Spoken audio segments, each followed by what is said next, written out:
માહોલ છે તે જોવા મળી રહ્યો છે। દાંતીવાડા પાથાવાડા તાલુકાના ઘણા ગામડાઓમાં ધોધમાર વરસાદ છે। ભારે ગાજવીજ સાથે ખાબક્યો છે વરસાદને પગલે રસ્તાઓ પર પાણી જોવા મળી રહ્યું છે। ઉકળાટ બાદ વરસાદ થતા ઠંડક પ્રસરી ગઈ છે। સતત વરસાદથી ધરતીપુત્રોમાં પણ ખુશીની લહેર જોવા મળી રહી છે। તો બનાસકાંઠાથી જાણકારી હાલમાં મળી રહી છે। આ તરફ બનાસકાંઠાના ઘણા તાલુકામાં વરસાદી માહોલ છે। અમીરગઢના ઇકબાલગઢમાં 15 મિનિટ મન મૂકીને વરસ્યા મેઘરાજા, પરંતુ આ 15 મિનિટના વરસાદથી ઇકબાલગઢના મુખ્ય માર્ગ તેમજ ઇકબાલગઢ અંડરબ્રિજ આગળ ભરાયા છે ઘૂંટણસમા પાણી। ઇકબાલગઢ સરકારી દવાખાના અને નીચાણવાળા વિસ્તારોમાં પણ ભરાયા છે વરસાદી પાણી। ઇકબાલગઢ હાઈવેથી બજારમાં આવતા રોડ પર દર વર્ષે પાણી ભરાતા લોકોને પડી રહી છે મુશ્કેલી। ખેડૂતોમાં વાવણી લાયક વરસાદ પડતા ખુશીનો માહોલ જોવા મળી રહ્યો છે।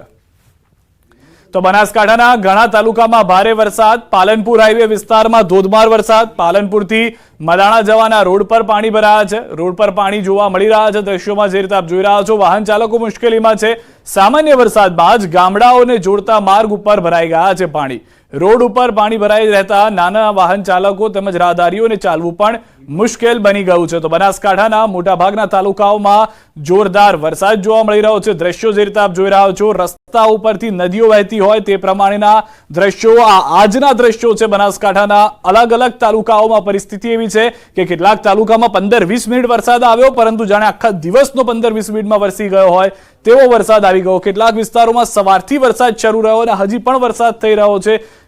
વધુ માહિતી ન્યૂઝ 18 સંવાદદાતા કિશોર પાસેથી મેળવીશું। કિશોર, શું કહી રહ્યું છે બનાસકાંઠા? જે વરસાદની રાહમાં હતું, વરસાદ આવી રહ્યો છે હવે?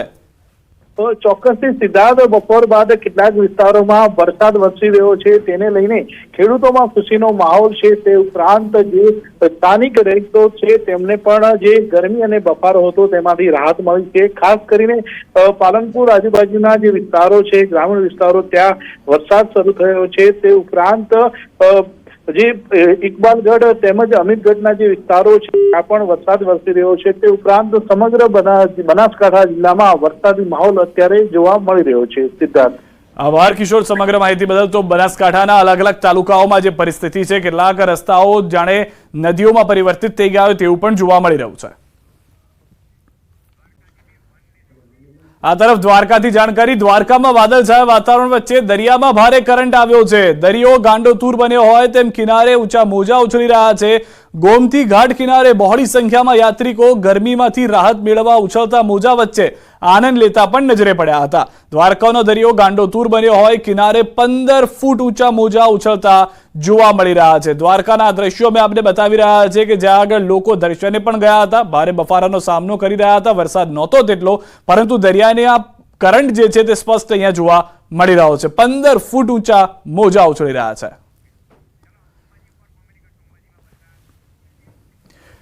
આ તરફ અંબાજીથી સમાચાર ફરી વખત મળી રહ્યા છે। અંબાજીની દુકાનોમાં કેડસમાં જે પાણી ભરાયેલા છે તે પાણીને નિકાલ માટેના પ્રયાસ કરવામાં આવી રહ્યા છે। અંબાજીના અનેક વિસ્તારો એવા છે કે જ્યાં આગળ ભારે વરસાદ સતત વરસી રહ્યો છે। ભારે વરસાદ બાદ અંબાજીના વેપારીઓ પણ મુશ્કેલીમાં મુકાઈ ગયા છે।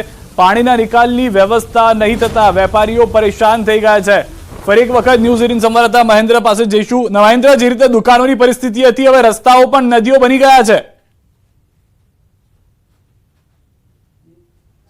બિલકુલ સિદ્ધાર્થ, આપને બતાવું કે જે રીતે અંબાજીમાં વરસાદ પડ્યો છે, દુકાનોમાં પાણી ભરાય, આપણે ફરી એકવાર બતાવવા માંગીશ કે જે વરસાદ જે છે, અંબાજીના બજારો જે છે એ નદીઓ સમાન થઈ ગયા છે અને ડીઝલસીના પાણી જે રોડ પર ભરાયેલા જોવા મળે છે, દુકાનોમાં છે, દુકાનોમાં પણ કેડસમાં પાણી ભરાયેલા જોવા મળે છે। અનેક વેપારીઓમાં ભારે મુશ્કેલીનો સામનો કરવો પડી રહ્યો છે। હાલ તબક્કે કહું કે જે રીતે ટેન્કર છે, ટેન્કર પાણી ઉલેચવા માટે ટેન્કર બોલાવવામાં આવ્યા છે અને જે પંચાયતના ટેન્કર છે, પંચાયતે ટેન્કર મોકલ્યા છે। જે વેપારીઓ છે એ પણ ભારે મુશ્કેલીમાં જોવા મળી રહ્યા છે। એક નહીં પણ અનેક દુકાનોમાં આ રીતે પાણી ભરાયા છે અને પંચાયતના કહેવા મુજબ, લોકોના કહેવા મુજબ છે, અનેકવાર જે છે દુકાનોમાં પાણી જે વરસાદી ભરાતા હોય છે તેના માટે રજૂઆત કરવા સુધી કોઈ પરિણામ નથી। હજી તો જો કે ચોમાસાની શરૂઆત છે, પણ આ રીતે હજી આખું ચોમાસું બાકી છે, ત્યારે વેપારીઓના આવનારા ચોમાસામાં જ્યારે અતિ ભારે વરસાદ પડશે ત્યારે કેવી પરિસ્થિતિ થશે તે એક વસ્તુ જોવા જેવી પરિસ્થિતિ થશે। ને હાલ તબક્કે જે રીતે વેપારીઓ છે એ વેપારીઓ પણ ભારે મુશ્કેલીનો સામનો કરી પડી રહ્યા છે અને પાણી ઉલેચવાનો પ્રયાસો સતત આ જે વેપારીઓ છે હાલ તબક્કે કરી પોતાનો માલ સામાન બચે તેવો પ્રયાસ કરી રહ્યા છે। સિદ્ધાર્થ, આભાર મહેન્દ્ર સમગ્ર માહિતી બદલ। તો હાલમાં જે જાણકારી મહેન્દ્રે આપી છે, અનેક દુકાનોની અંદર પાણી હજી પણ ભરાયેલા છે। પાણી બહાર કાઢવા માટે ટેન્કરો મંગાવવા પડી રહ્યા છે।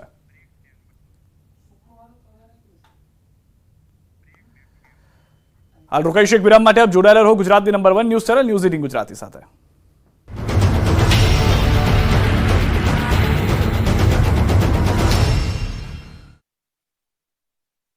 चोट लगने ચારે બાજુ પાણીનું સામ્રાજ્ય, પાણીથી લથપથ રોડ, જાણે કોઈ નદી વહેતી હોય તેવા આ દ્રશ્યો છે કહેવાતા સ્માર્ટ શહેર અમદાવાદના. અમદાવાદમાં પહેલા વરસાદમાં જ અમદાવાદ મહાનગરપાલિકાની પોલ ખોલી નાખી અને પ્રી મોન્સૂન કામગીરીના ધજાગરા ઉડી ગયા. અમદાવાદમાં સવારે મેઘરાજાએ દળબડાટી બોલાવી 2 થી 3 ઇંચ વરસાદ પડતા અમદાવાદનો પૂર્વ વિસ્તાર બેટમાં ફેરવાયો. મોટાભાગના રોડ પર પાણીનું રાજ સ્થપાયું. આ દ્રશ્યો છે અમદાવાદના મેમકો વિસ્તારના. અહીં ચારે બાજુ પાણી ભરાઈ જતા સવારમાં વાહન ચાલકો અટવાયા હતા. રસ્તા પર ઘૂંટણસમાં પાણી ભરાતા વાહનો બંધ થયા હતા. અમદાવાદના સરસપુરના આ દ્રશ્યો પણ જોઈ લો. અહીં પણ મેઘરાજાએ સપાટો બોલાવતા રોડ પાણી થઈ ગયો. સરસપુર, કૃષ્ણનગર સહિતના વિસ્તારમાં પાણી ભરાઈ ગયા. રોડ પર નદી વહેતી હોય તેવા દ્રશ્યો સર્જાયા. કલાકો સુધી આ જ રીતે પાણી ભરાઈ રહેતા વાહન ચાલકો પરેશાન થયા. વાહનો બંધ થઈ ગયા, લોકોને ધક્કા મારવા પડ્યા. આ બાજુ આક્રમક વરસાદના પગલે અમદાવાદ મહાનગરપાલિકાની આબરૂના ધજાગરા થયા. પ્રથમ વરસાદે જ તંત્રના ભ્રષ્ટાચારની પોલ ખુલી ગઈ. અનેક વિસ્તારમાં રોડ બેસી ગયા. માણેકબાગ 4 રસ્તા પાસે પણ રોડ બેસી જતા બેરિકેડ મૂકવા પડ્યા. આ બાજુ સરસપુરમાં પ્રથમ વરસાદે દુર્ઘટના સર્જાઈ. સરસપુર વિસ્તારમાં એક વૃક્ષ ધરાશાયી થયું. સોમનાથ નાગરદાસની ચાલીમાં મકાન સાથે જોડાયેલું વૃક્ષ ધરાશાયી થયું. લીમડાનું મોટું વૃક્ષ એક તરફ પડતા ઘરના ભૂક્કા બોલી ગયા. ઘરમાં રહેતા 2 સભ્યોને સામાન્ય ઈજા પહોંચી. વૃક્ષ કાપવા માટે 15 દિવસ પહેલા અરજી આપવા છતાં તંત્રએ ધ્યાન ન આપતા સર્જાઈ દુર્ઘટના. હવે અમદાવાદ બની જશે ભૂવાનગરી. પહેલા જ વરસાદે અમદાવાદના રોડ પોલા થઈ ગયા. અમદાવાદ ફરી એકવાર ભૂવાનગરી બની ગયું છે. શહેરની વર્ષો જૂની ગટર લાઈનો અને માટીના પોલાણના કારણે ભૂવા પડવાની શરૂઆત થઈ ગઈ છે. શહેરના ખોખરા અનુપમ સિનેમા નજીક મોટો ભૂવો પડ્યો. સર્કલ પાસે જ અંદાજે 6 ફૂટનો ભૂવો પડ્યો. મહાનગરપાલિકાના તંત્રએ ભૂવાની ફરતે બેરિકેડિંગ કર્યું. ભૂવા પડવાના બનાવો વધતા હવે નાગરિકોમાં ડર છે કે રોડ ઉપર નીકળીશું ને ભૂવો પડશે તો. ડાંગ જિલ્લામાં ચોમાસું જામ્યું છે. આ વિસ્તાર ગુજરાતના ચેરાપુંજી તરીકે પણ ઓળખાય છે. જિલ્લામાં સાર્વત્રિક વરસાદથી ચારે તરફ લીલોતરી છવાઈ છે. સુંદર કુદરતી દ્રશ્ય નજરે પડી રહ્યું છે. નદીઓમાં નવા નીરની આવક સાથે નાના મોટા ધોધ સક્રિય થયા છે. આહવા વઘઈ માર્ગ નજીક શિવઘાટ સક્રિય થયો છે. વઘઈ નજીક ઉમરખાડીમાં પણ પાણી આવતા અહીંયા ધોધ સક્રિય બન્યો. પાનખરમાં સુકાઈ ગયેલું ડાંગનું કુદરતી સૌંદર્ય અને જંગલ ફરી હરિયાળું બનતા નયનરમ્ય દ્રશ્યો સર્જાયા છે. ચોમેર લીલોતરી છવાઈ ગઈ છે. પંચમહાલ જિલ્લાના જાંબુગોડા અને ગોગંબા પંથકમાં મેઘમહેર થતા ધોધ વહેતો થયો. ગોગંબાના પોયલી ખાતે આવેલો હાથણી માતાનો ધોધ શરૂ થયો. કુદરતી સૌંદર્ય અને ગિરિમાળા વચ્ચે આવેલો ધોધ સક્રિય થતા ચારે બાજુ નયનરમ્ય દ્રશ્યો સર્જાયા. તો યાત્રાધામ પાવાગઢમાં ધોધમાર વરસાદ પડ્યો. તોફાની વરસાદથી પાવાગઢના પગથિયા પર વરસાદી પાણી વહ્યા.